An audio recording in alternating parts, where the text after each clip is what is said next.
Have y'all seen that? The playoffs has been Ryan Gridiron. That's right, Ryan. I need you on the show today.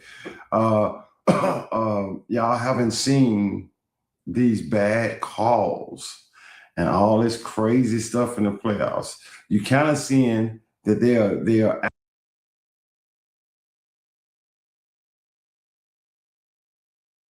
playoffs, but also the NFL. If you guys hadn't yet, not yet. No, right. You're not gonna see it.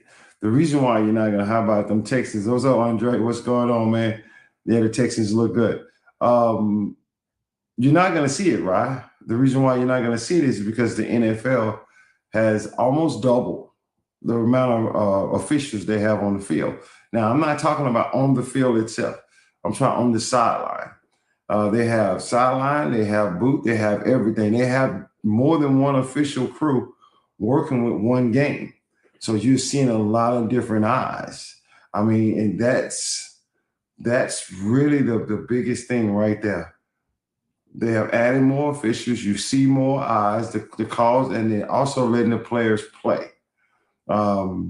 Yeah, man, I'm gonna get off into that, man. What's up, 361, man? What's going on? I was checking out your show yesterday, man. It's pretty nice. It was pretty nice. I just couldn't stay on, but I like some of the things that you said, especially about Philly. I really like fans like you because you understand the game.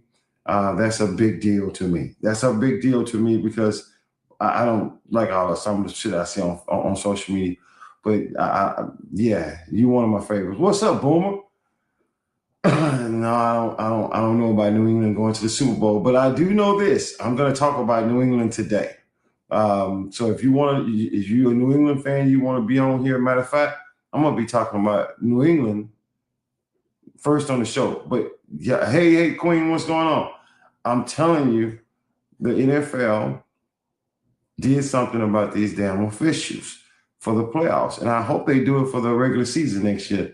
Let's go, Chicago, Jason. I mean, everybody got their boy up. I tell you, yeah. All I want y'all to do is, I believe we at least beat the Texans and close Bills game. Yeah, I'm gonna talk about that today, Boomer. You might want to stay here, man. I had a long talk with King Safe last night. He's a huge New England fan too, and I'm just telling you guys right now, that matchup with Houston. Yeah, look, some teams just match up well with teams. I mean, it's really gonna come down to who makes the play. This is not gonna be a this is gonna be a very physical game. It's in Houston favor. It really LFG. Let's fucking go. Okay. Like so, guys, y'all understand that I'm about to bring up a panel, but I wanted to get out. I wanted to get out a lot of things that I was saying, and some of the things that I'm saying is the referees are out of the picture. That's number one. Number two, hats off to Mike Tomlin. He had a great career. I know a lot of Pittsburgh fans wanted him going, and that's cool. But he had a great career over there. The coaching carousel continues. It continues. It's just a cycle or a recycle of all the different coaches. It is what it is. But the New England Patriots last week, they beat the Chargers, right? But however, and they held the Chargers out of the end zone, which was real impressive. However, man, listen, giving up 5 sacks, sucking in on third down conversion. I mean, you've sucked on third down conversions. I mean, like all those different things. Oh, you playing against the Texans. I'm just trying to get you to understand, New England fans. I know you pumped. I know you're excited about Drake May. I know you're excited about the new season. You just need to take the fan off. Take that fan hat off for just a second, because I'm about to break some shit down that it may concern you. It may not, but it should. I mean, Zaria, what's going on? it should concern you. I'm just saying, I'm not going to sit here and tell you who's going to win. That's not what I'm going to do. I'm just gonna give you some cause for concern. Pause, pump the brakes. This is going to be a nasty game, and it's in Houston's favor. I'm just telling you right now, it's in Houston's favor. But but you guys can still win. But yeah, this is going to be a nasty game. Chicago Bears fans. I hope I got some Chicago Bears fans out there. Now your season may be coming to an end, but Chicago, you're a Cinderella team. Who knows what the hell is going to happen? I mean, honestly, we did better than a lot of people said, and I called it. Yes, you have. I mean, boom. You can stop right now and say the New England Patriots have had a great season. If they lose to the Texans, they shouldn't hang their heads at all. They're a team to be reckoned with, and that's a fact. But I'm glad you're looking at it like that, because I'm glad y'all didn't lose y'all damn mind. I mean, because a lot of fan bases lost their mind, Jacksonville. I mean, just lost their damn mind. I'm just saying, I'm going to also talk about the Denver Broncos today. I'm going to also talk about them because I need to talk about them. Look, I don't understand how you guys don't see some of the things that I see. You know what I think? I think you guys do see it, and you just don't want to talk about it. Like, you just rather just hop on the positive. We won, we here, we there, we can go here. We have a chance to go here. Instead of just looking at this is actually what's going on. Like, these are the important things. Do my defense match up with their offense? Do my offense match up with their defense? Is my special teams better than their special teams? I mean, like, all these different things matter, because when you start watching the game, I'm telling you, you're gonna see it right off the bat. And when you see it, you're watching that game, and then you start getting concerned. Then you're watching the game, and you're not really watching it for what's happening to my team, or what are we doing right. I mean, you're not really watching it for that matter. That's how I watch a football game. I don't know about anybody else. I watch a football game, and I'm trying to figure out what's the coach's game plan. What are they trying to do here? I mean, like, because sometimes coaches can lose you the game. I mean, a la Matt LaFleur. He just lost Green Bay that game. I mean, Ben Johnson tried to lose it. I mean, so all these different things. And I'm like, if y'all can't see this, I don't know what you're looking at. The Rams going to play Chicago, and I'm telling you, the Rams coaching staff is for real. That coaching staff is, yeah, man. They got some minds on that sideline. I'm telling you that right now. It's like a haven of good coaches. Man, you got to come prepared, Chicago. I mean, Nico Ryans. Let me explain something to y'all New England fans.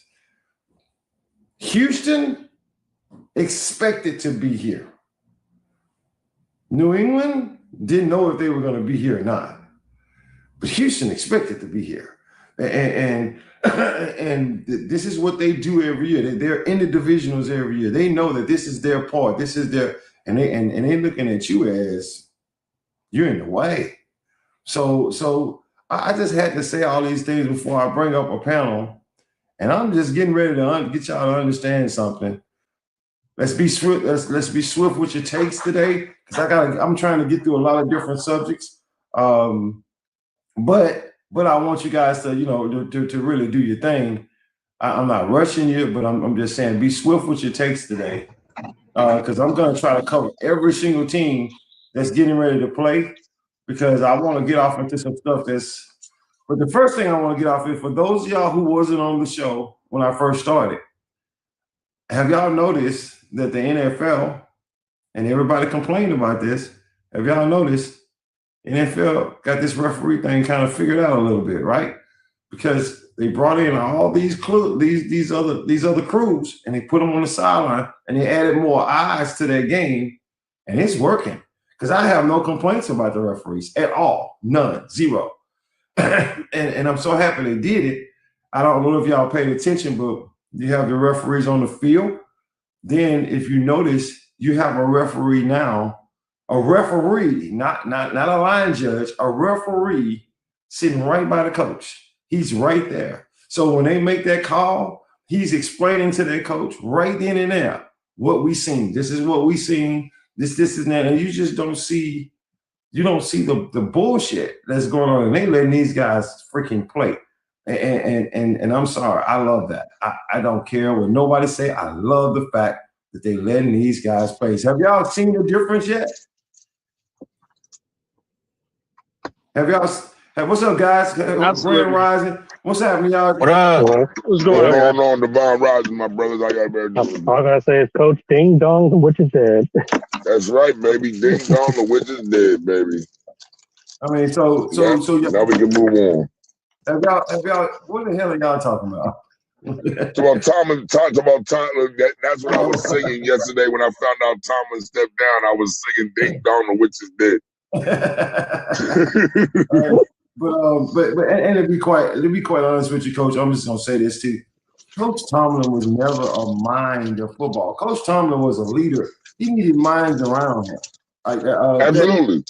Absolutely. That's what. And listen, Swag. That's what I've been trying to preach to Steeler fans that I realized in 2015. I realized in 2015 that once Bill Cowher's team aged out and retired, and he had got rid of Bill Cowher's staff, that he was a mid coach.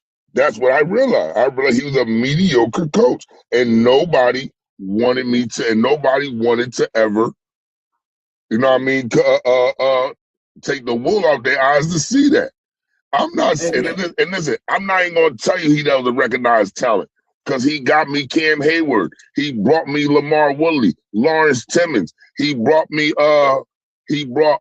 Antonio Brown, Le'Veon Bell. Like he drafted these guys. So I'm not going to say that he doesn't know talent. That'd be a disservice to the man. I'm not saying that the man is not a good coach. I am saying he is not a great coach, and he is not a good coach at putting a team together with a chemistry and a camaraderie to get over the hump and win a Super Bowl. The one that he did have was already built. And that's all I'm saying. My boy Cody on here today. What's up, baby? Everything that I have, praise the Lord. Worship Christ with the best of your portion. Nah, in all seriousness, I'm with Coach. I love Mike. I'm grateful for everything he gave Pittsburgh. But I've said this for a while now. It was best for them to mutually part ways. Now here's what I'm gonna say to both of you guys, all you Pittsburgh fans. I'm doing the show within the next couple of days about who you guys should have next, who y'all looking for, what y'all looking for.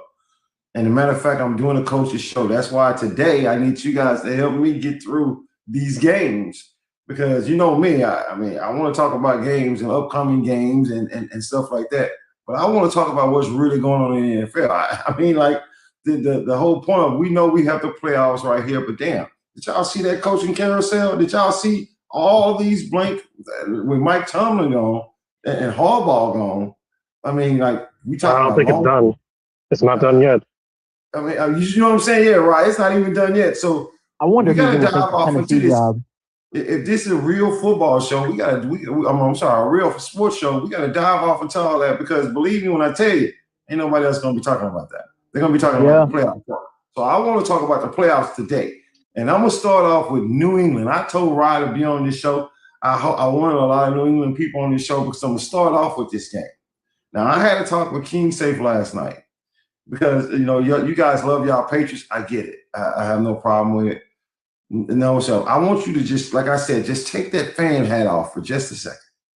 You just do not match up well with the Houston Texans offensively. Now I know that you guys were saying, well, my offense is better than Pittsburgh. Oh, I don't give a damn. It has nothing to do with if it's better. Hey, Swag, when you get a chance, I just got some news that came across my phone. What's that? Arthur Smith just got a interview for the Cardinals head coaching job and has also put a request in for the Titans job. If you hire Arthur Smith as a coach, you don't want to win. Nah, yeah, I think anybody who hires him as a head coach, I'm gonna be honest. Yeah, anybody who hires him as a head coach has no intention of winning anything anytime soon. You don't want to win. He's not creative enough. I put him in the same. I put him in this. Let me put it this way. I'm gonna stop. Let me stop. It depends on your staff, and that's a different show. But anyway, thanks for that info, brother.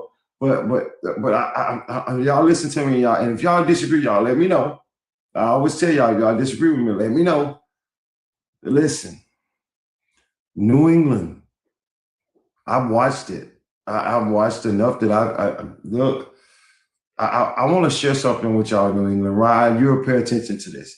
New England beat the Chargers 16-3. All right. They did not let the Chargers in the end zone. However, do me a favor. Any one of y'all can do this. Now move on. JB, you can do this if you want to. I want to show y'all there's something that's interesting and I think y'all missing it. I shared it with King Safe last night.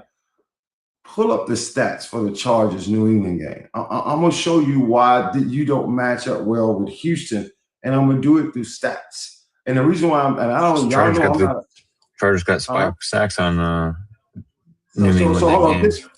Do me a favor. Pull up the team stats.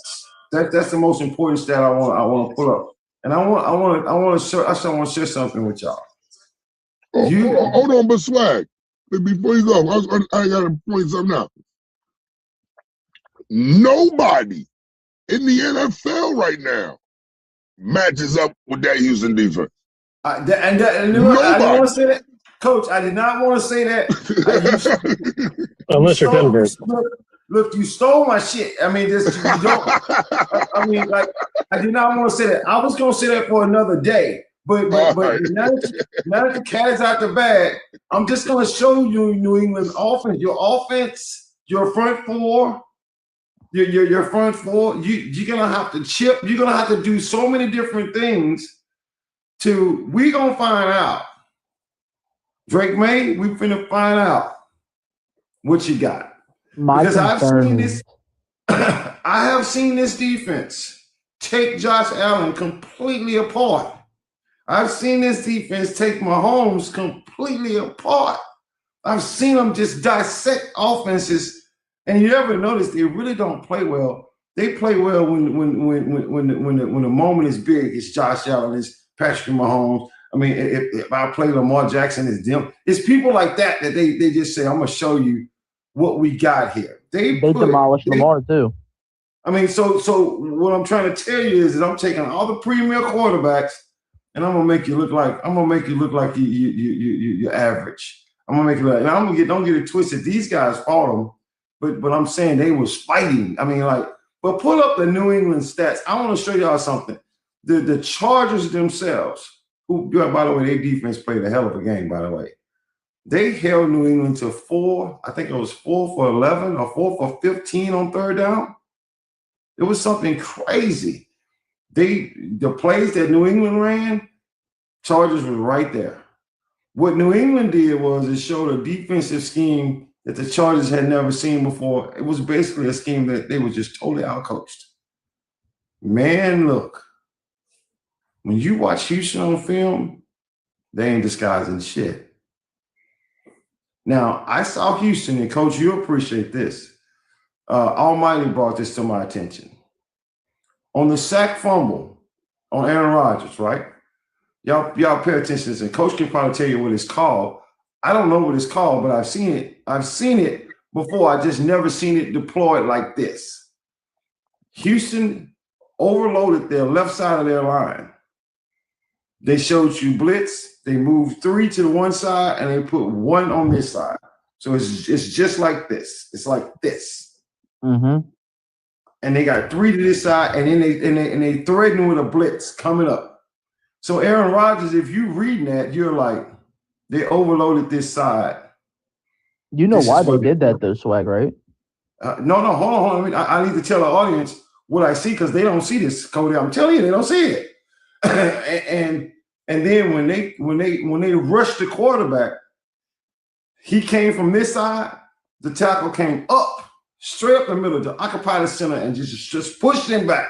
Like I just pushed him all the way back. These guys applied pressure, but they was never part of the play. This guy and this guy was part of the play, and they met the quarterback. When I seen that, I was like, oh shit. You got to be very, very talented to do that. Then coach can tell you he's a line coach. You got to be very talented to do that. To say these guys are so good, we ain't gonna even be in the rush. We're just gonna deploy 2 people on that quarterback, and they're gonna get there. That's extremely talented, guys. That's not scheming. That's just I have so much talent on their front four. It's scary. When you're playing the Texans, you damn near have to have a 2 running back backfield, and every passing play, and you gotta have one of them has to go out and chip those 2 edges. Now, so watch this. That was one thing. Now, coach, be with me on this, coach, because I know you know what I'm talking about. You can tell me if I'm wrong or right. This was the one that got me. Do y'all know how talented you have to be? They split their front 4. 2 here, 2 here. They brought the middle linebacker up in front of the center. 2 here, like this, and the middle linebacker comes up to occupy the center. He's going to chip the center. He ain't rushing. He just want to occupy the center. And he makes contact with the center. The center engages, and the ends come around. I was like, whoa, dude, guys. Yeah, that's when you have you said, and that's coaching. I mean, that's coaching. No, that's coaching. Because what that is, that's letting you he's making sure they're making sure that each defender, that each lineman is a one-on-one matchup, and he likes his chances one-on-one against anybody. So what he does is, when I bring 4 up and I bring that linebacker up to occupy that center cannot help the guard. That center can't help either one of these guards. The guards can't help either one of the tackles because we all got man on man. Everything's man on man. I can't leave him. And if I read it wrong, if one of these guys stunt and I read it wrong, then I'm gonna let him in. Then I'm gonna let him in untouched. So now so when that linebacker comes up and engages with that center, that's just to make sure that it's guard on tackle, tackle on edge rusher, guard on tackle, tackle on edge rusher, and that just means everything is one-on-one. So if you don't like Cody just said, if you don't have another running back, if you don't have another running back behind you to help chip or anything like that, you got one-on-one with those 2 behemoth gorillas on the edge coming at you. So and we saw how that shit worked out. Right, and Cody, you're right. You're right. You got to chip. Now, not only do you have to chip, you have to delay somebody to just leak out into the pass pattern. Because if you don't, you got to chip and you got to delay. In other words, you got to. If you stand in a block, they're just going to smash the pocket. So you got to have somebody releasing out. I mean, you got to have somebody chipping and releasing out to take one of those safeties out of it or take a linebacker out of it. Because if you don't, they're gonna just smash the pocket. What I mean by that is, no offense, I know 361 is on here. Jalen Hurts had a clean pocket most of the day. Most of the day he had a clean pocket. No, Houston ain't giving you nothing. They ain't giving you no clean pocket. They all over that damn pocket. Say it again. I was gonna say, Swag, who do you reliably trust in New England to consistently get open on that secondary? Because you have to think it's very clear that Houston has confidence in their 1 and 2 corners that they're confident enough to not shadow. So I love Stephon Diggs. As a big Maryland fan, I love Diggs. If Diggs is lined up against Stingley, we saw DK take a lot of snaps on Derek Stingley, and the only time he only got him to bite on 1 double move the whole game. And drop the ball. I know. Cody, I see you, and what you're talking about is on facts. But look at the audience, and they're saying Diggs and Booty and all that. But do you trust Kayshon Boutte to reliably get open on Kamari Lassiter? Watch this. Hold on. Watch this. I'm going to show y'all what I hear everybody. See, this is what I'm saying. I want you guys to take the fan hat off. Just take it off for a second.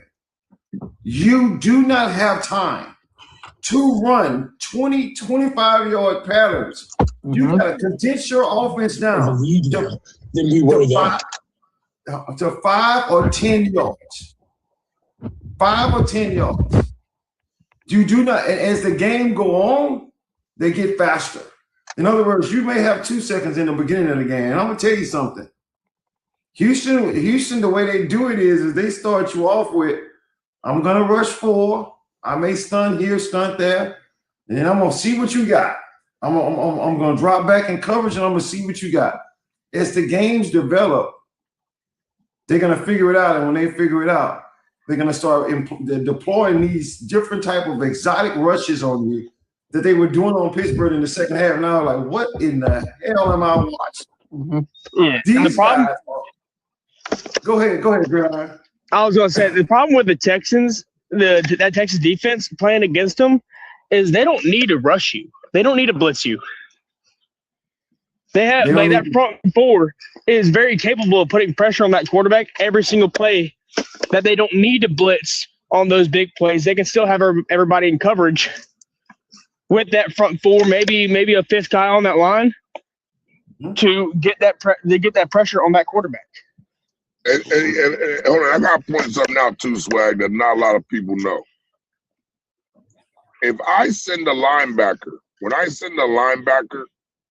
to rush the quarterback, that's not a blitz. That's just sending 5 people. A blitz is when you send more people than they have blocking. And the Houston Texans do not have, like he said, they do not have to blitz. They don't. They don't have to send 6 people. Very rarely do you ever see 6 people coming after the quarterback. You'll see 5. And 5 people get confused. That's not a blitz. That's just me sending 5 people. But if you got 5 linemen, that's man on man on man on man on man. That's not a blitz. Sending 5 people is not a blitz. A blitz is when you send more people to rush than they have to block. And people get that confused. And he's 100% right. They only, against the Steelers, they only sent 4. Sometimes 5, like Swag said, just to occupy a man, to let the other pass rush, to let the actual pass rushers be one-on-one against the person that's blocking them. All right, man. Yeah, I've seen them. I've seen the Texans make it home with 3. But you know what multiple else? times. You know what else Houston's not necessarily great at? And I know somebody said it, and I responded to it. Houston, yes. A big weakness of theirs is the linebackers being able to cover running backs as a whole. But I also say this. While their linebackers aren't necessarily great at covering running backs, the way that defense swarms to the ball makes it absolutely non-existent. I'm stealing my shit. That's you and Coach Carmen. You and Coach. Look, Cody's on point because I was. They don't. The thing is, yes, the linebackers probably either. I'm not so much concerned with Ramondre Stevenson because he's going to try to run those linebackers over more than I am Henderson. Henderson's going to make a linebacker miss at least twice in that game. But as soon as he does, whether that linebacker's Al-Shaair or whoever their 2 is, I forget, there's going to be a safety or there's going to be a corner right there to wrap him up. They swarm to the ball, and it's relentless. Even the ends get there to swarm the ball. I see Jeff. I see what you said. Y'all look at what Jeff said. I didn't mean to cut y'all, Cody, but look at what Jeff said. He said they didn't have to worry about a Rodgers running. I'm telling you right now, Drake May running the ball will okay, so I watched these guys play against Buffalo. I watched these guys play against Mahomes. I'm just telling you, I watch him. What we're trying to say is Mahomes. I was literally trying to get first downs. Buffalo was trying to get, and it was working sometimes. What I'm trying to say is all of that you're saying is true, Jeff. That is so true. Drake May can run out that pocket and he can run the ball. But ask yourself this question. Do you really want Drake May to continue running that ball against a swarming defense like that? You can only run for so long. In other words, and listen, and I want to point out another thing too that people are not paying attention to. The Houston Texans, I don't know what D'Amico over there teaching them, but the Houston Texans are excellent at shedding blocks, at getting off a block. It's not so much that it's not like Cody said, them swarming the ball. Yes, they do that, but you have to watch. You have to watch how they get off of blocks. There was many times during the Pittsburgh game that those linemen were blocked. They had position.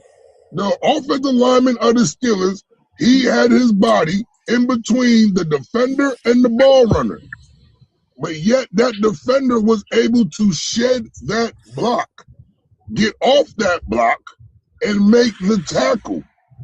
That is huge. Being able to, not only can they rush, they know how to get off and shed blocks.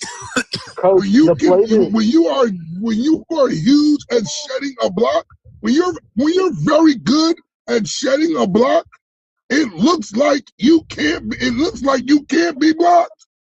Yeah, I agree. But Coach, I did see Delaney and Will just shredded all sorts of blocks that game. I felt like they were always in the backfield, just free. The one play that sticks out when you mention that, Coach, is the early intentional grounding.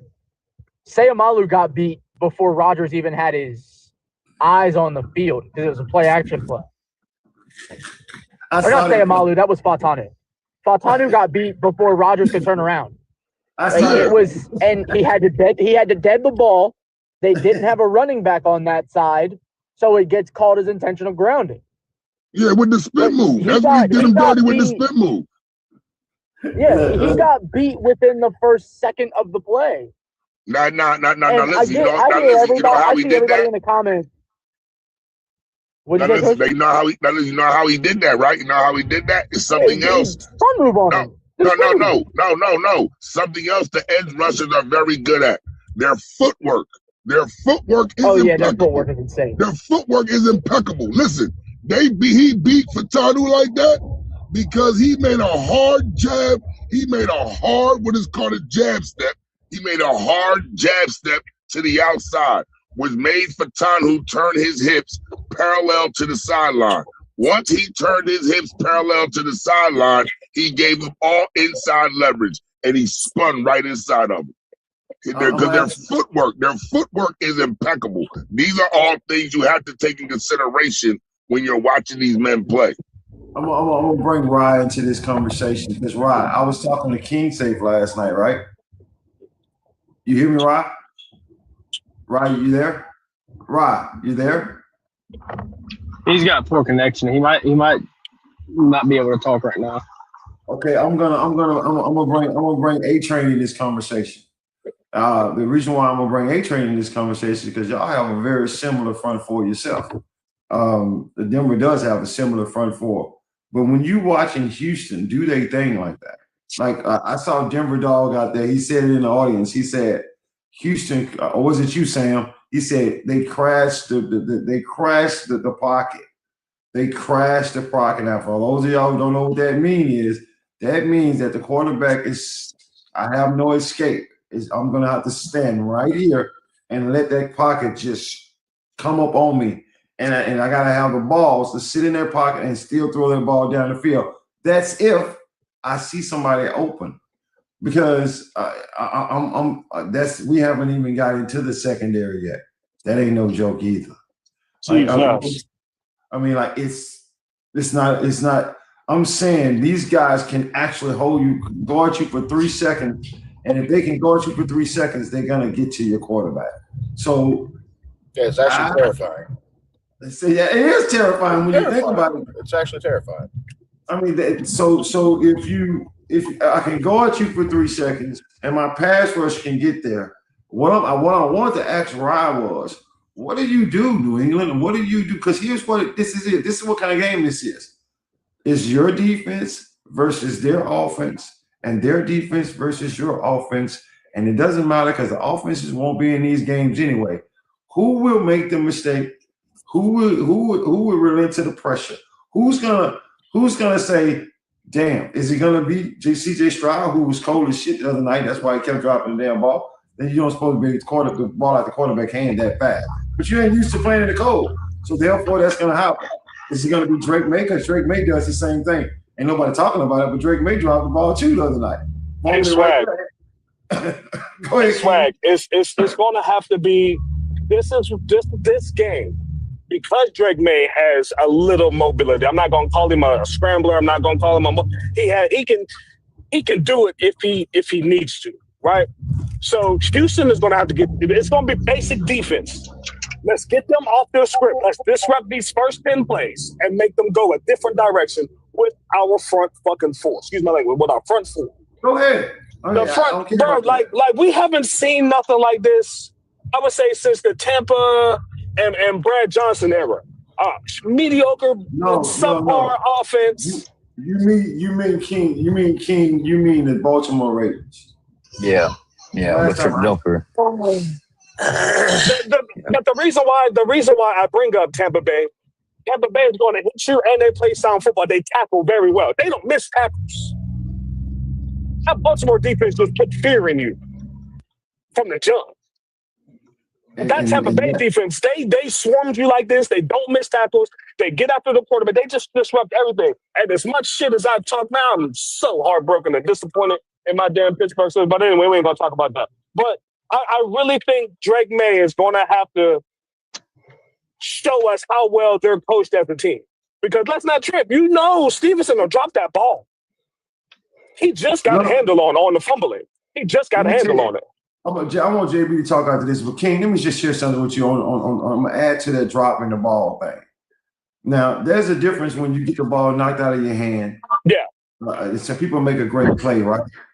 So I watch Houston play more than one team. This is not just Pittsburgh. I watch them play more than one team. They just smash you too much. They smash you so much to the point that you basically just give them the ball. Yeah. In other words, they put so much pressure on you. And they're hitting you, and they're smashing you, and they're hitting you, and they're smashing you until you just give them the ball. And they almost know they're doing that. In other words, yes, you want the strip sack. Yes, you want this, you want that. Sometimes they're not even trying to punch the ball out. They're just hitting you. Yeah. I mean, like, until and coach will tell you, anybody who played football can tell you this. Why do you think I played defense? I want nobody to smash my ass like that. I'm not doing that. No. I'm gonna smash you. You ain't smashing me. You get smashed that many times, you're gonna just give it up. You just gonna drop the damn ball. I mean, watching that Texans defense against that Bills game was insane. I mean, they were all over his ass every play, every quarter. It was insane. Yeah, every play.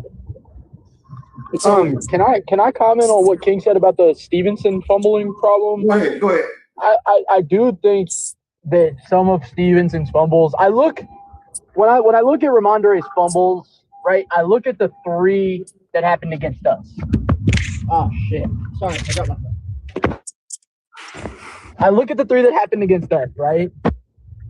One of them, fantastic play on the goal line. I forget who made that one, but 2 of them, though, were bad fumbles. Ramondre has had a fumbling problem a lot of last year and the beginning of this year. He's cleaned it up, absolutely. But like you said, King, if there's anybody that's going to make Ramondre regress and cough up the ball, it's going to be that Texans defense. Without a doubt, it's going to be that Texans defense. Hold on, y'all. You guys actually think that listen, I hope New England fan, I hope you guys, because I hear you talking, y'all actually think New England going to be able to run on Houston? No, you're not. No, they're going to try. That's what I said about Drake May going to have to use his legs at least somewhat. You're going, bro. Like, I understand he's not 42-year-old Aaron Rodgers. I get that. But I mean, you have to see this defense is unreal, bro. It's unreal. Have we seen anybody run on the Texas defense yet? Not really. I seen Jacksonville was able to get some runs on them. I seen Indianapolis. People in their division. Don't forget Bo Nix. But hold on, I want to talk about alive and watched. Man, I'm just gonna be honest. You know, you're my dog. Are you watching Houston? Like, he's just down there thinking that we're being biased because we just lost to them and we're Steelers. No, brother. This defense has been terrifying. We're being objective. On and on. This defense is 1 of 1 right now. This defense that you are watching is the best defense in the NFL. Bar none. God forbid this defense had like a bona fide linebacker. Whoa. Stop, Sam. Stop. That'd be too much. I mean, good Lord, dude. Would this not be one of the best defenses we've seen in like? No, I'm not comparing them. I'm not comparing them to the Ravens. I said 20. I said 20. I didn't say 25. I said 20. I know. Let me ask you a question, Ron. I was asking you a question. And why not? Which Ravens team? I'll tell you why not. Because the fact that Ravens defense was a hard-hitting defense. Ray Lewis in the back, Ray Lewis in the middle, Ed Reed in the backfield. You have dynamic defenders that can hit you with ease. That defensive team was all defensively. Trent Dilfer was the quarterback. That offense was not that pertinent to this offense of the Texans. I'm not saying that C.J. Stroud is like he doesn't have Super Bowl yet because Trent Dilfer won one. I'm not saying that, but C.J. Stroud a lot better than Trent Dilfer was. So that tells you that they can rely on their offense a little bit than what the Ravens did in 2000. Yes. So here's the thing. I'm gonna say this when I say, because I agree with Sam. I think that they do compare with the Ravens defense. But I will say this though. I will say this, and I'm not talking about the offense. I'm talking about the defense. The one thing the Ravens had, and you got to remember, some of the schemes at that time were not some of the schemes that they use in the NFL now. But what I will say, the Ravens didn't let you pass the 50. Swag, you know another defense that, as I've watched that Texans team more and more, that I like to compare them to, and it's definitely being part of a fan, but anywhere from the 06 to 10 Steelers defenses with the way that they swarm the football. Okay, Sam. Safeties, corners, linebacker, all as soon as the ball is either out of the quarterback's hand or to anybody, they swarm the ball carrier. And their intention is to punish you for catching the ball. They're able to shut down wide receiver ones. They're able to shut down the run. And we have to be honest. I have to be honest with myself. CJ isn't going to play every playoff game that poorly. He's not. We don't know that. We don't know that. I wouldn't bet on CJ Stroud turning the ball over 3 times every playoff game. I thought he was talking about CJ going to Johnson. I was like, what? No. CJ Stroud, I doubt CJ Stroud is going to turn the ball over every single playoff game 3 times, depending on how far they make it. We don't know that. I don't know that. Let me explain this to y'all. Right, and this is why I was trying to talk to you, Ryan. C.J. Stroud turned the ball over 3 times. Drake May turned the ball over twice. Yes. Right, so that's what I'm trying to tell y'all. This is not coming down to offense, guys. This is a defensive game. Right. Yeah. I agree. We didn't play good against the Chargers. That was an ugly game. That's why I'm not going to sugarcoat that. I mean, here's the thing I want to know. This is going to come down to this, as simple as this. Who got the best field goal kicker? Who got the best field goal kicker? Because that's what it's coming down to. Who got the best New England kicker? I mean, you could be dead even, like the kicker. I'm gonna tell y'all right now, New England is gonna apply catch a lot of pressure on CJ Stroud. They should. Yeah. I see that defense that New England had was really swarming the ball all over the field, doing all these different things. I'm sorry. And JB, you can help me with this one. And Ryan, you saw the game too. All you guys seen this game. I'm gonna go back to the Kansas City game. Kansas City stopped that offense 8 straight times, 3 and out. That was impressive until I seen Houston defense. I was like, wait a minute, hold on, timeout. You mean to tell me you guys are gonna match that? And I watch Houston defense match it. You know what? I don't give a damn what they do on off. That's why I say I don't think Houston defense give a damn what the offense did. They just don't care. I'm gonna keep that pressure on you until you make a mistake. Well, yeah, but they might have to if it comes down to a close game. If it does to the point where the defense of the Texans stop us, can CJ Stroud be the relying person to drive them and give them a chance to get a field goal game winning or even a touchdown chance? Nope. And and here's what I'm saying, Rob. This is what I'm trying to tell you. That's not how it's gonna go. Have you ever seen those games? Have you ever seen those games where the defense is just I'm gonna put it like this, where the defense is so swarming, they're so good to the point where we expect nothing from the offense. That's what kind of game you're about to see. I'm telling you right now, Mike Vrabel, if he's the coach I think he is, he's telling his team right there, this is going to be an ugly game. This is not going to be, we're going to drive up and down the field on each other. That's not happening. You're not, I'm telling you right now, when you look at you look at the way the New England Patriots defense played against the Chargers. They got to have an encore performance against the Houston Texans because the Houston defense, I heard Kingston told me last night, he said, Swagger, we can just get 14 points. I said, good luck with that. Good luck with that. Because they playing on a whole different level than they were playing on the regular season. They came out there and they showed us rushes that we never seen before during the regular season. I don't know. It ain't everybody's saying Nico Ryans, but it ain't Nico. It ain't Ryans. It's somebody else is calling the plays. And I forgot his name. He gave the play calling to someone else. And I'm telling y'all right now, y'all expect to see a downright nasty, dirty, hard-hitting, physical, not a lot of first downs, not a lot of yards, not a lot of touchdowns, just defense. I will say, I do expect New England to follow a similar game plan concerning Nico Collins as Pittsburgh did, where Christian Gonzalez is a good enough corner where you can trust him to shadow Nico all night and try to reliably take him out of the game. He ain't playing. He's not playing? He's going to be in concussion protocol. Well, we don't. He's in concussion protocol now. Whether he starts the game or not, that's up to Mike Vrabel. So there's like I'm talking about Collins. I'm talking for Nico's out. Okay. Gonzalez is in protocol too.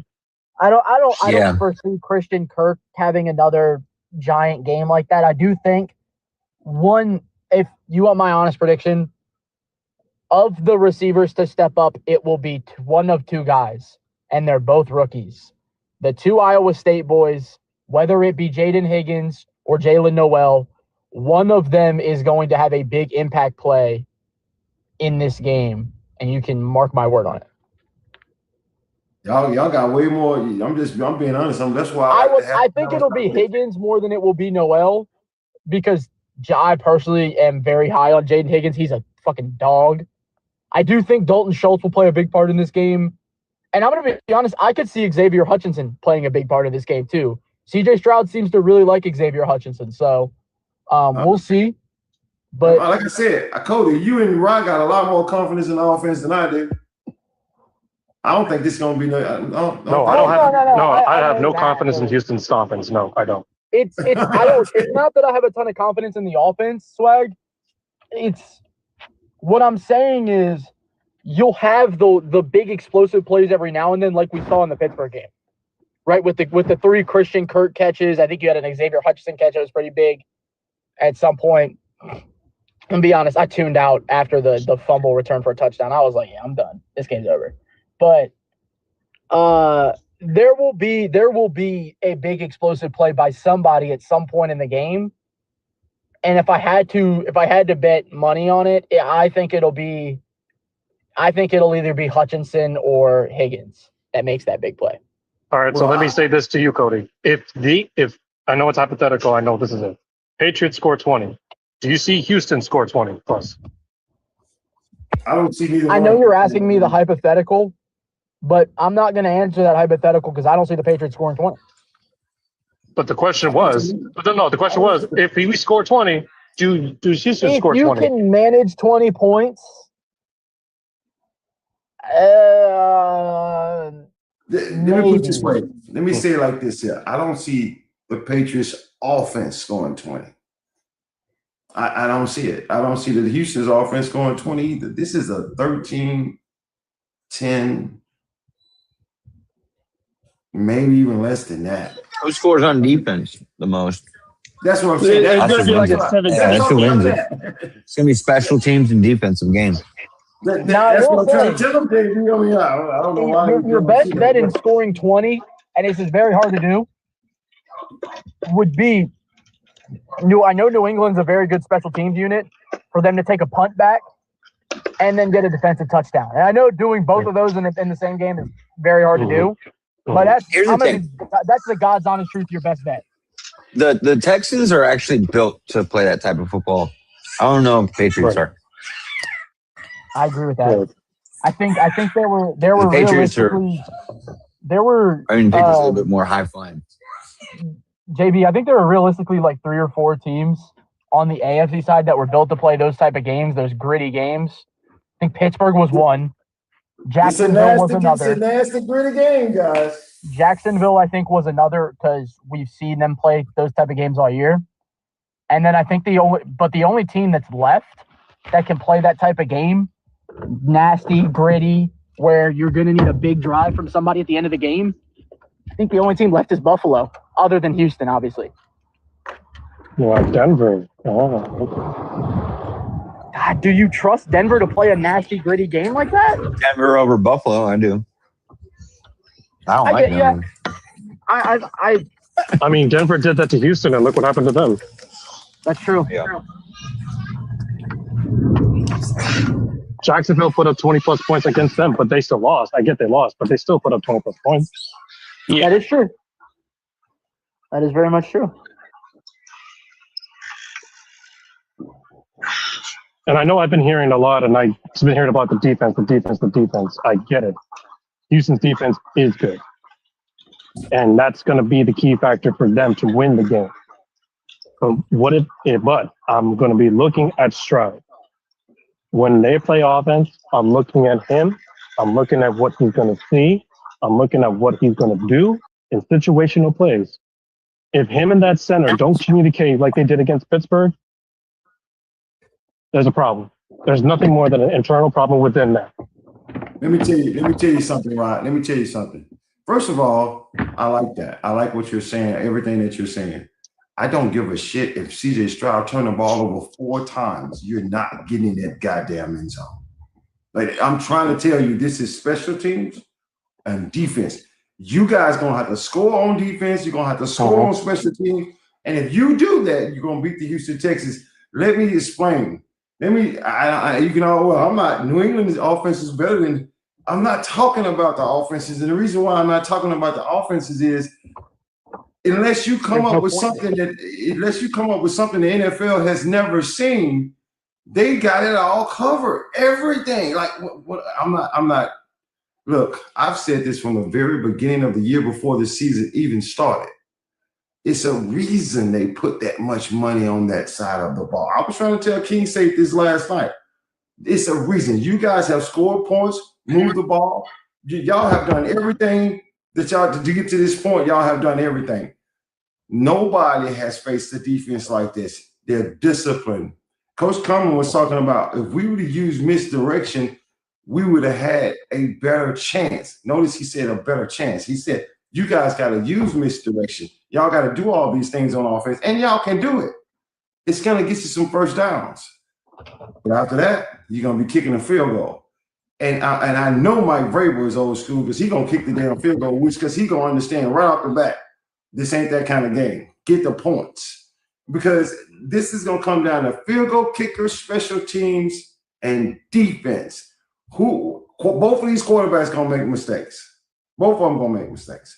It doesn't matter if C.J. Stroud turned the ball 3 downs, Drake may turn the ball over 2. That doesn't matter. These defenses will hold. That's why I'm saying this is going to be a nasty one. And when I say nasty, hard-hitting, intimidations, turnovers, punt blocks, field goal blocks. This is the kind of game y'all going to be in. And I'm glad, because y'all should be happy as a New England fan. Y'all should be happy y'all going to be in a game like this, because this shows the character of your team. It's not about winning or losing. It's about – wait a minute, hold on. Did you hear yesterday Coach Carmen said Pittsburgh tried to go mono with them, and they don't have the roster for that. They can't do that. But New England has to do the same thing. There's no scheme. They will figure that shit out, and then they will stop you. And you're not used to this. I know, because every team that Houston played wasn't used to it, and especially when they put the clamps down. 1, 2, 3, punt. 1, 2, 3, punt. 4, 5, 6, punt. 1, 2, 3, punt.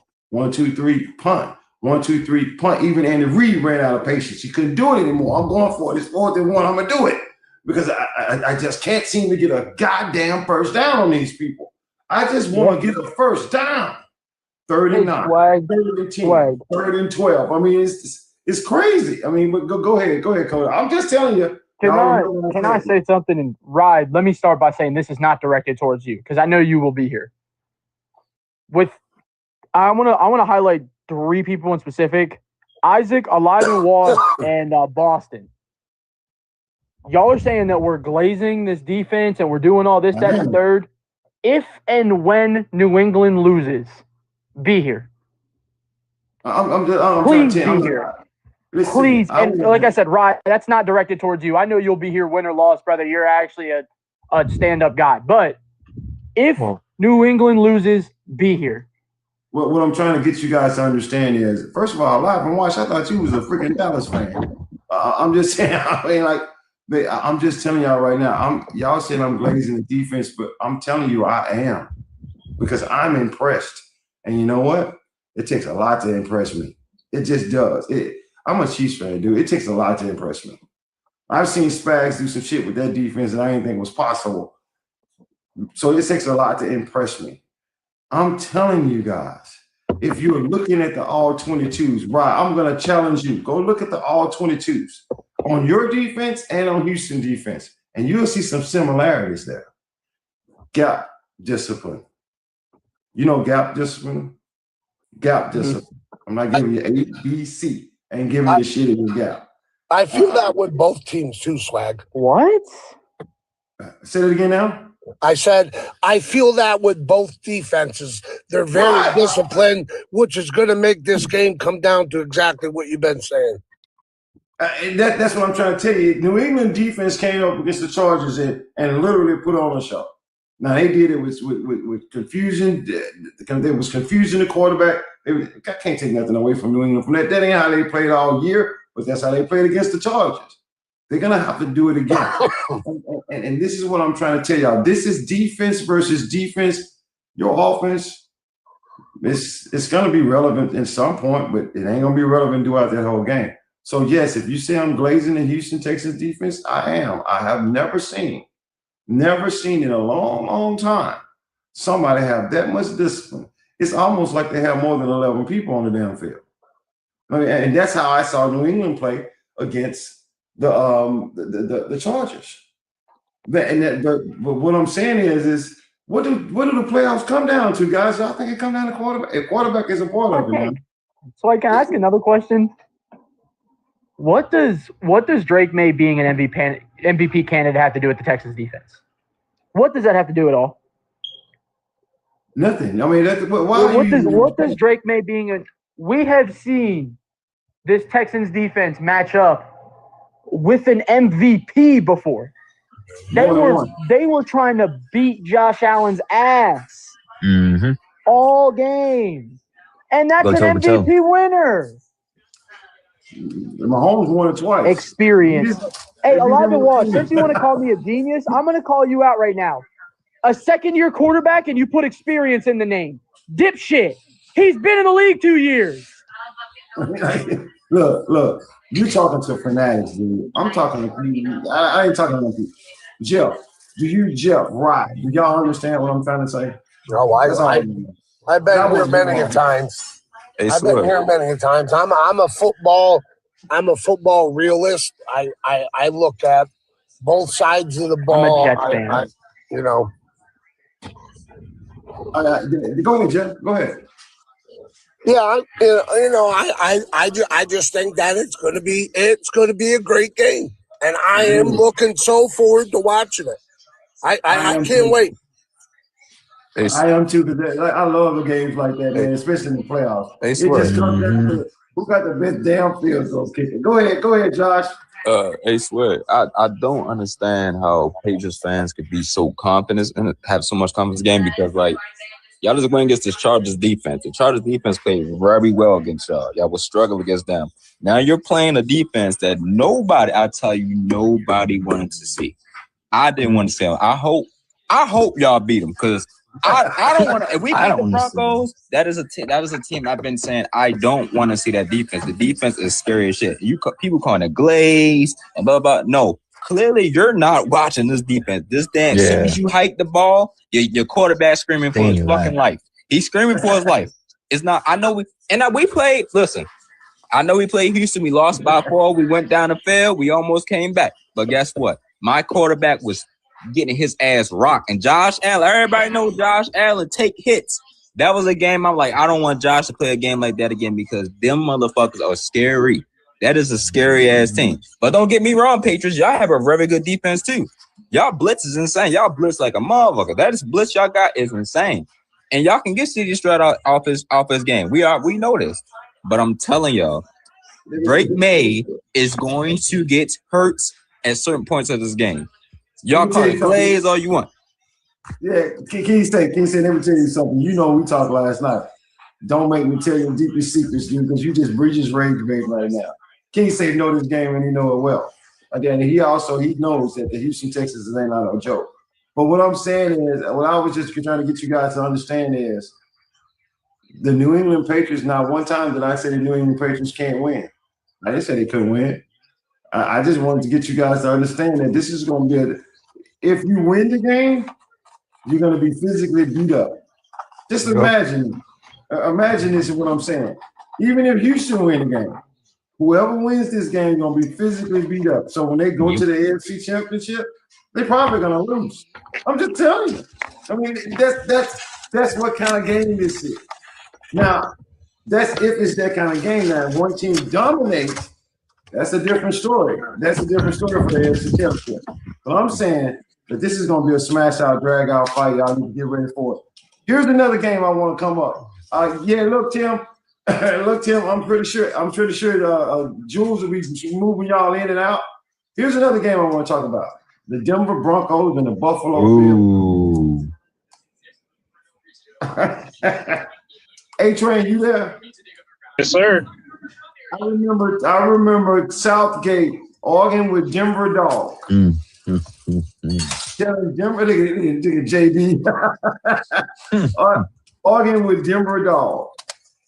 And he was telling Denver Dog, I do not want to face Buffalo. And then Denver Dog was like, I want to face the best. I want to face the best. You can bring Tim up. I got to make a phone call, and then I have to go do some things. Rye, the A-Train, JP Coach, King Safe. Well, yeah, King Safe down in the comments. That guy gets on my damn nerves. Look, okay, y'all have a good one, all right? Cody. Yeah, what's up? Yeah. Cody, call me later on this evening. Okay. All right. Like I'll call you around like 2:30. All right, sounds good. All right. See y'all. Y'all have a good one, all right? All right. That's my dog right there. Boomer, I'm gonna bring you up in just a second, brother. Tim, what's up? What up? So I know you guys. I was trying to catch you before you switch gears in the new game. Normally, I don't request stuff. I just put myself in there, and if they bring me up, they bring me up. But I started. Go ahead. So the biggest thing that you guys, well, I wasn't on the whole show. Work's been busy, but I didn't hear you guys talk about a lot of the offensive trench play just in a rushing scheme between Houston and New England. Whoever is able to control that line of scrimmage, and I'm not saying 7 yards a clip. Whichever group decides to come up with a better run scheme and control the ball, because I agree with you, it's going to be field goals. But those deep shots that we saw both teams take, they're not going to be there this week.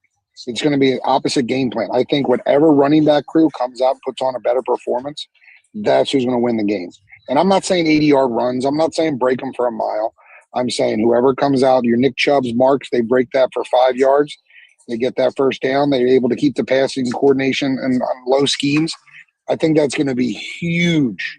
I think that's being under-dramatized for this game. I think the offensive running scheme for both sides is going to be huge. Y'all agree with that? I have no problem with that take. Ryan, you have a problem with that? What about Jeff? What you got a problem with that, Ryan? Jeff? No, I don't. I don't have a problem with it. Tim is right on the money. Ryan, you there? I ain't gonna lie, the whole thing was focused. He's got a couple bars. Guys, when you do me a favor, when you have a phone call or something like that, disconnect. Because what happens is I got a lot of people in the queue want to come up. And I don't want these guys. Boomer, what's going on? Before I move on to the next game, I know you're a New England fan. Boomer, guys, he followed me all the way from Facebook. So what's up, Boomer? What's up, man? What's happening, brother? How you been, brother? Still doing my thing, man. Still doing my thing. I don't even come to Facebook anymore, dude. It's just a bunch of old people over there. But, hey, I'm glad you came back, man. I was like, when's he coming back? I couldn't stay gone forever, brother. I couldn't stay gone forever. What you got on this game? I know. Hey, man, I just want to say if the Pats defense shows out like it did against the Chargers, that was honestly the best out of every game I've watched of the Pats this year. That was honestly the best defense that I've seen, period, this season. And if they show out against the Texans like that, and Stroud fumbles the ball even once, we taking it. You know what I'm saying? And like you said, it's going to be a defensive game. And then also, if Travion Henderson gets the ball on kickoff, he's taking it to the house. We already know he can do that. You know what I'm saying? Special teams. That's why I said special teams and defense. That's what this game is coming down to. And here's the thing I must say. The Houston special teams is really not that good. Jacksonville damn near beat them because of that. Yeah. I mean, in the second game, they literally almost beat Houston because of their special team.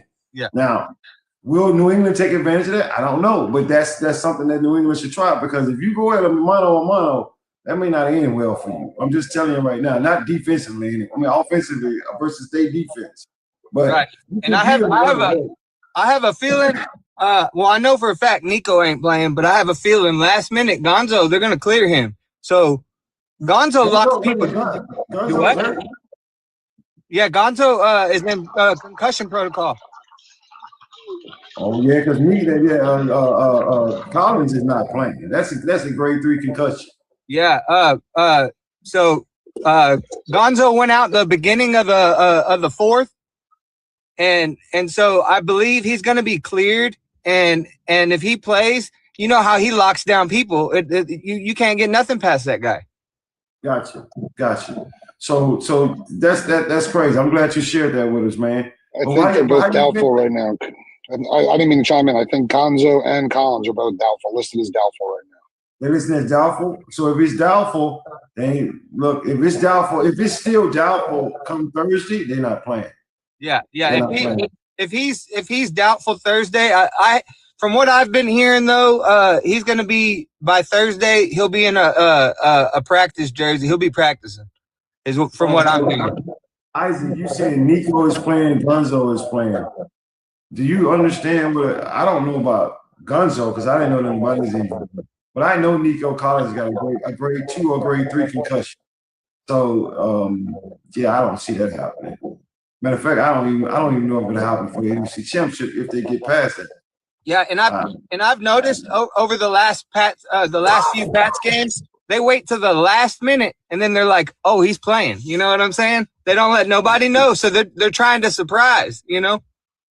I mean, yeah, Jeff Jordan said Nico is not playing. That's what I'm saying. I saw the hit. I saw how he fell, and I'm like, do you understand that he hit his face? Yeah, he's like a grade 3, grade 4. If you get carted off on a concussion, if you get carted off on a concussion, that's not a good thing. Right. I mean, like he when he got up, he grabbed his head on a helmet. I mean, like, no, that dude ain't playing. Yeah, Gonzo popped right back up. He was in that weird fetal position too after that blow to that head. Right.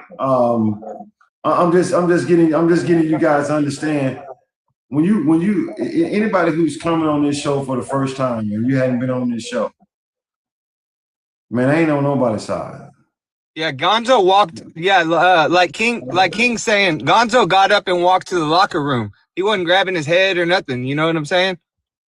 And that's what I'm saying. That's probably more like a grade 1. Yeah. I mean, if you don't know anything,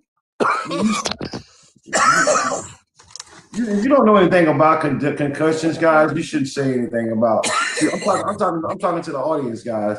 If you don't know anything about concussions, I've had 2 of them. My wife didn't have 1. If you don't know anything about concussions, you shouldn't say it.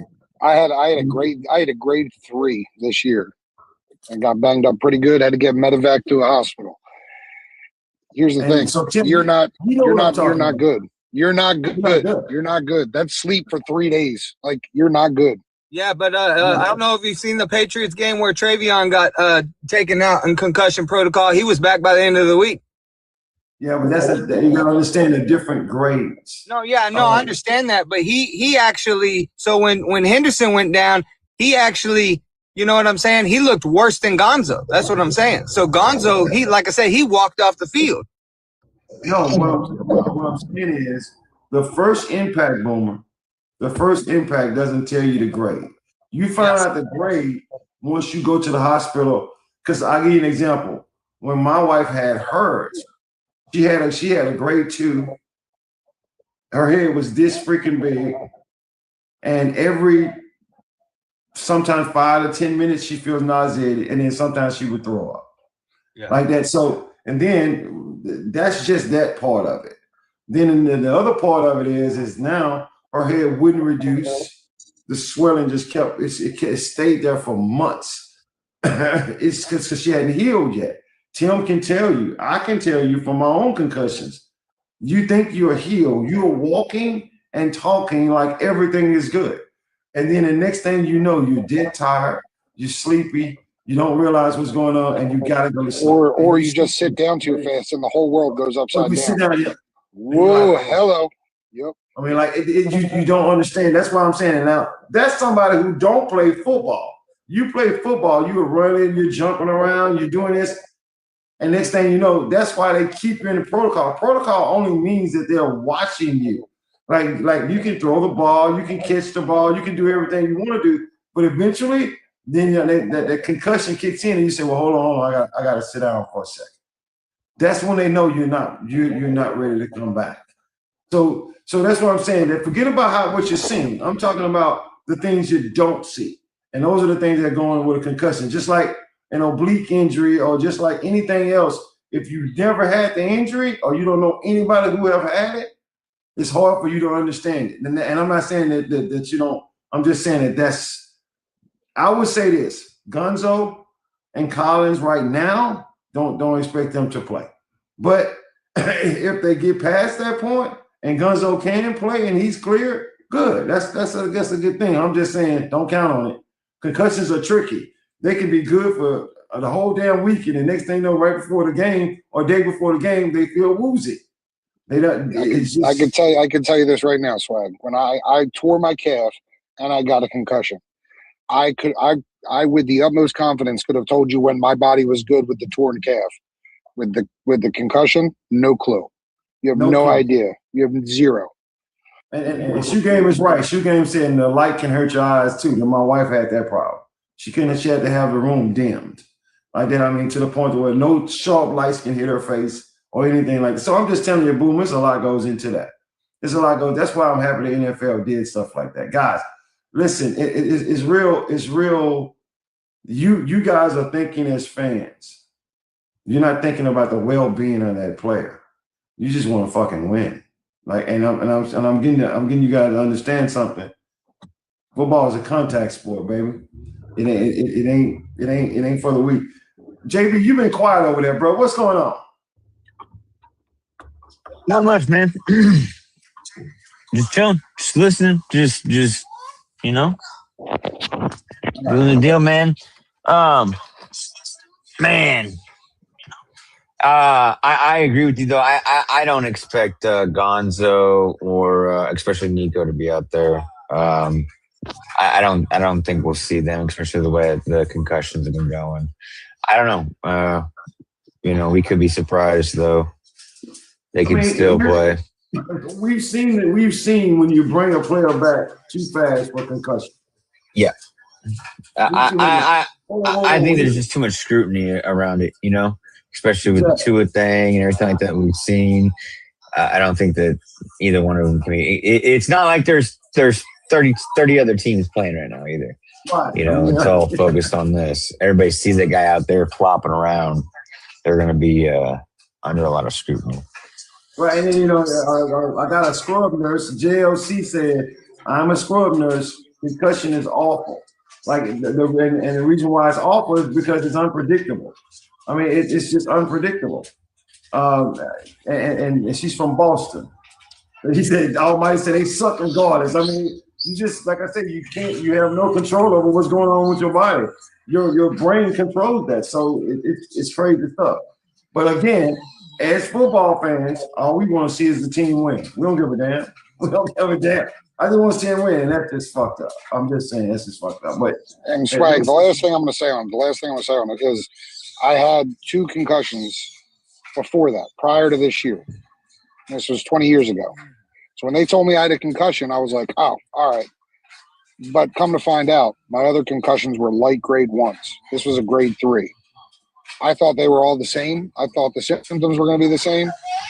Anybody who has not had different grade concussions, yes, a grade 1 is a headache. A grade 1 is, you know what I mean, whatever. Grade 3, completely different. Completely different world.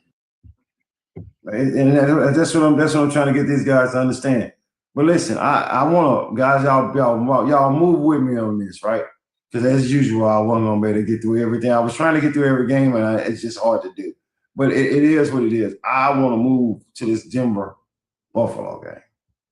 Now, why am I going to move to this? Now, A-Train, you already know what I'm about to say. I wish I had Southgate here.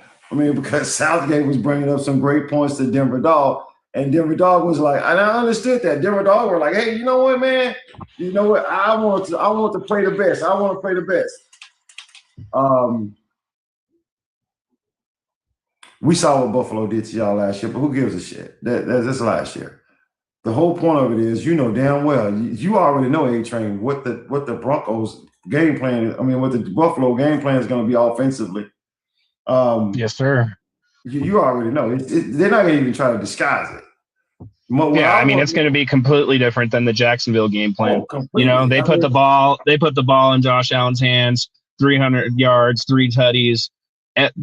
It's no surprise where we're weak. It's when running backs are able to run between the tackles on us. We struggle against tight ends, and we struggle with scrambling quarterbacks, right?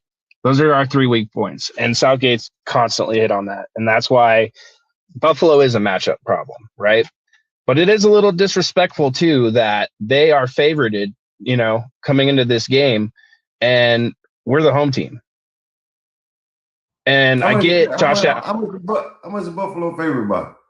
Only 1.5, but still. Oh, come on, man. That's even. That's even. We're home dogs, though. This happened in the Packers game, and we're used to this. We're used to being the underdogs at home because this is what happened when we played the Packers. The Packers were favored against us at home as well.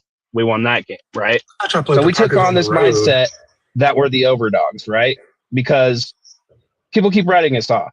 You know, we're 14-3, number 1 seed, but yet we constantly keep getting written off because we've had an easy schedule, because we've barely escaped close games.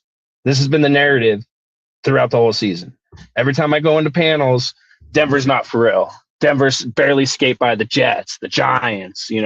We barely came back. We've had to overcome 17, 19, 21 point deficits, right? That's literally what's happened week in and week out. And here we are in the divisional at home hosting the Bills. I mean, this is what I hear on a daily basis is Denver's not for real, right? So we're definitely going to see come Saturday, because I know one thing. I know Josh Allen ain't 100%. I know Josh Allen ain't 100%. Josh Allen's been battling injuries for the last 6 weeks. He got beat up in that Jacksonville game. Let's be for real. And if I know that Josh Allen has a bum left leg, lower left leg, you don't think my team knows that? Well, Josh ain't been healthy. Josh was not healthy when the playoffs started. Yep. Josh wasn't healthy when he played against Jacksonville. The truth be told, but Josh is not going to be y'all issue. That's not the. I mean, Buffalo, you know as well as I know, A-Train. We talked about this. Buffalo is going to say A, B, or C. Stop me. That's what they're going to say. I mean, I understood. I told everybody before. I don't know if you was on the show when I told everybody. I said, man, Buffalo ain't trying to run on Jacksonville. Why would I want to run on them? Their secondary is horrible. Throw the ball. And that's what they did. But Denver, he's going to say, I'm not going to mess around. If I do mess around with that secondary, it's going to be on the other side of Patrick Surtain. Now, Patrick Surtain is not a follow corner. He plays his position or whatever position they have him in the zone. I mean, you might want to watch Cooks on your other boy over there. I can't think of his name right now, but you might want to watch. So that's like you said, that's going to be the matchup, right? Brandon Cooks, and it's going to be Keon Coleman against Riley Moss, and whether it be Jahdae Barron, Jaleel McLaughlin, like it's literally going to come down to those guys, right? Shakir, it's going to be Keon Coleman, Shakir, and we're going to have Curtis Samuel back. So we got to wide receiver coming back. So here's the thing. But again, I'm just going to say this. You got Dalton Kincaid and Knox. And you also have you're also going to have to stop James Cook. Like I'm telling you right now, he's going to just try to shove it up your throat. I mean, because you haven't showed him yet that you can stop it. I'm going to try to shove it up your throat. And do y'all know, I found this out yesterday. I think I want to share this with y'all. I want to say it earlier, but I'm glad I'm saying it now. Every team that was in the playoffs this year was 1 through 8 in time of possession, with the exception of one team. I think it was I want to say it was Tampa Bay. I forgot who it was, but every other team, they were in the top 10 of time of possession. I kid you not. Do you know A-Train who's number 1 in time of possession? It's Buffalo, right? Mm-hmm. Yeah, because they can sustain drives on the field. They're good at running the ball with James Cook. Josh Allen, he can definitely, move the rock down the field. I mean, there's no surprise there. So I've been waiting for you to say it, but since you hadn't said it yet, we're gonna need to see Bo Nix and company play much better to beat Buffalo, because they're gonna put your defense in a stranglehold. Your defense a hole. They're a hole, but that offensive, you cannot be punting on three and outs. You can't do it. You can't do it. You got to. Yeah. I mean, it's real simple stuff. If I can keep Josh Allen ass off the field and keep Buffalo's defense on the field, I can win this game. I know Sean Payton knows that. I mean, so that's what has to happen. You have to execute to a high level, and you know this. Oh yeah, I mean, it's the same. It's the same. Game plan. Whether you're going up against Mahomes, any elite quarterback, you need to be able to run the ball. Right, the R.J. Harvey show, and you need to keep him off the field, and that's going to be the determining factor if Denver's going to win this game or not. They need to keep Josh Allen off the field, because we see what happens when Josh Allen has a couple minutes. He's going to get in the end zone. Go ahead, R.J. Harvey. And I hear you on that. I believe Denver really has to stress on getting Harvey in the pass game. He's a tough matchup for anybody, in the pass. They got to get them. Yeah, you're totally right. But the Bills, one of the Bills' weakness is they struggle against the pass game again with the running back, like you're saying, out the flat. As well as I'm pretty sure as well as they also struggle against tight end play as well. Go. I want to hear Almighty. What you got to say about this game? Yeah, man, it's I'm excited for it. One, but I think like everybody else was saying, I think the way Denver kind of weakens this Buffalo team is be consistent within the run game. Just kind of take over as far as like time of possession goes. Have your defense be really aggressive with Josh Allen early, try to rattle him as much as you can. I think your biggest weakness as far as Buffalo on the offense, if you guys can somewhat temper that run game, like I said, just stay aggressive, play a lot of man coverage.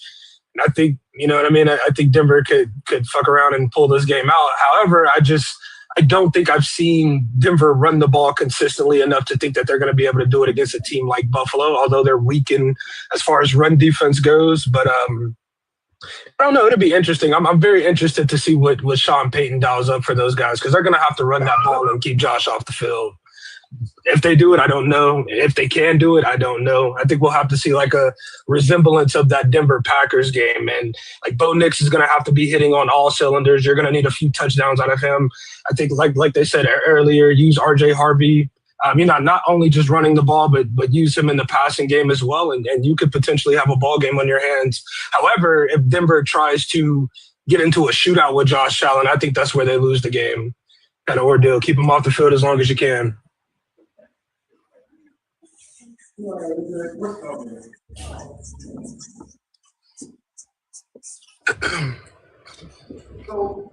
one thing that you guys understand is the Denver Broncos and the Buffalo Bills gonna probably be the second best game I see this weekend, because this is Denver want. I'm sure Denver should want their revenge for sure.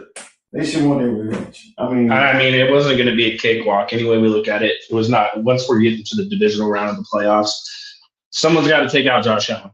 Someone's got to take out the big dog. And I've seen it, I saw it in 2015. Sometimes those games leading up to the Super Bowl are harder games. You know what I mean? Some of those matchups and the quarterbacks that you'll face on the way might be tougher. When we won in 2015 against Cam Newton and those Panthers, we had to take down, Tom Brady and those Patriots. And to me, that was a harder game to win than the Super Bowl itself. So, script's kind of writ for us. Now we just got to go out and perform. But here's something I'm gonna say to you, A-Train. You're in a different situation than Buffalo. Let me explain to you what I mean. If you lose this game, you still improved. Now, Sean Payton is gonna just think about what I'm saying for a second, because I like you guys to take the fan hat off just for a second. You guys y'all are now not under the Russell or Wilson contract anymore in the spring, right? You're no longer under that contract anymore. Correct. You're free, right? You're free, and you have a team that's number one seed in the divisional round playoffs. Young quarterback, and now you have money. You have money. You're in a plus in the salary cap. If y'all lose this game, it actually in a sense, because right now if they lose this game, they're gonna pick what, 20th? Yeah, 20s. Somewhere around there, right? Yeah. How many number one draft picks y'all have?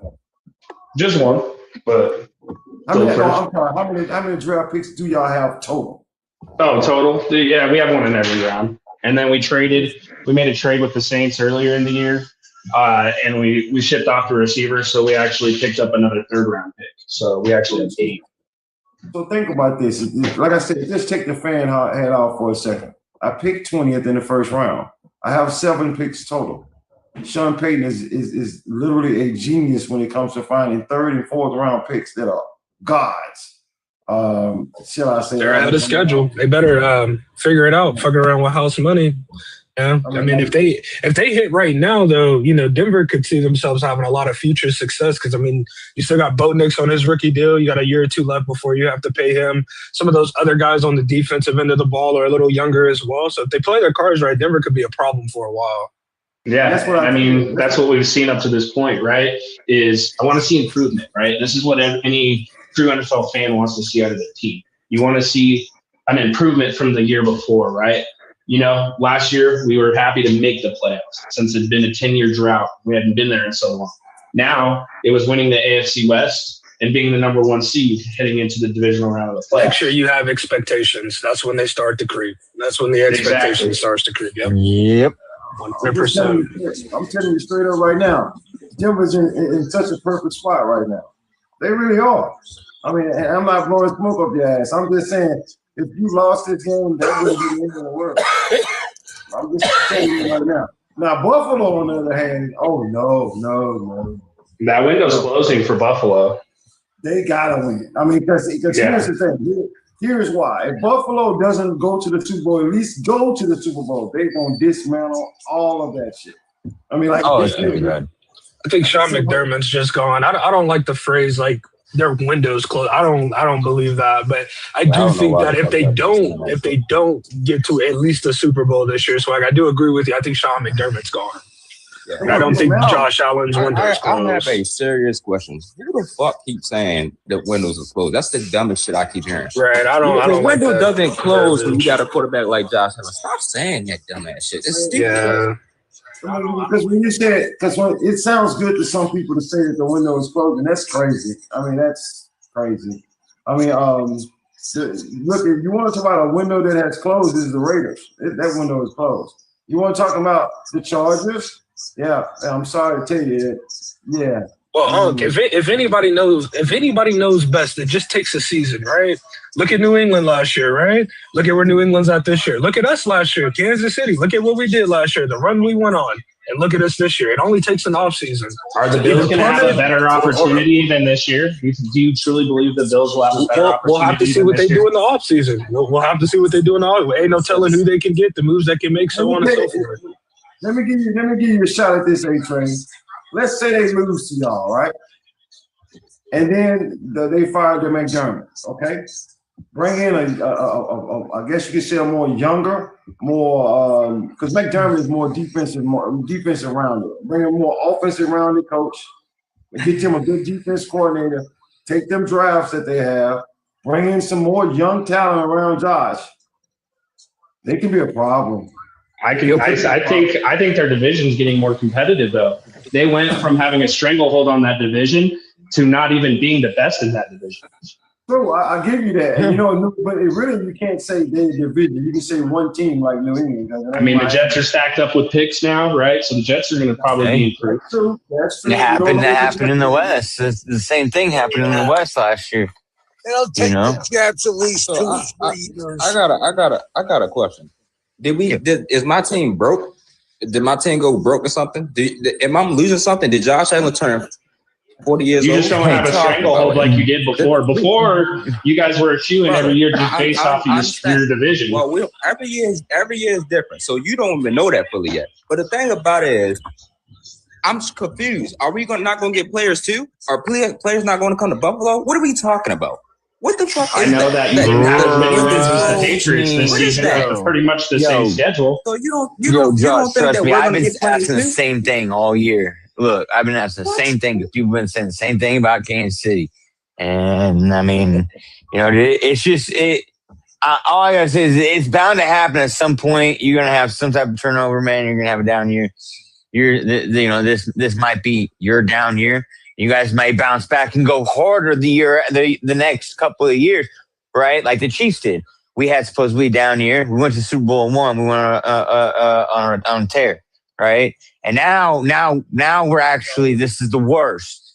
This is the worst. Now we actually hit that bottom. I mean, dude, it'll happen. Nobody, especially like NMP, you're not going to hear nobody in NMP definitely say that, like that about Josh Allen, but I mean, we do see facts. I mean, we do see, it is what it is. I mean, it's going to happen. The Chiefs got Mahomes, bro. And people are like, oh, the Chiefs are done. Chiefs are falling off. because they didn't make the playoffs this year. Like, you really think that the Chiefs are falling off? Do you really think the Chiefs are done? Okay, like, you know what I mean? Like either do I. And I don't think that about the Bills. I mean, obviously the Bills are in there, but there is a chance in the next couple of years you guys are on the same not move. draft pattern we're in a as little us. different of a boat, though. I think people. Well, of course, Patrick Mahomes is Patrick Mahomes, but people are thinking about Chris Jones getting older, Travis Kelce getting to retire, Andy Reid getting older, getting ready to retire, kind of ordeal. So many Chiefs fans. We're changing topics. Playoffs. I'm just trying to get you to understand something. First of all, real quick, Ford, you might want to slow your roll on that one. But listen, you guys just understand something. Denver, Buffalo, that's going to be a great game. I can't finish it all. Tim is right. I can't finish it all. Great games. And I cannot wait to talk about the Chicago Bears and the Rams. Unfortunately, guys, we got to do that tomorrow because I got to go.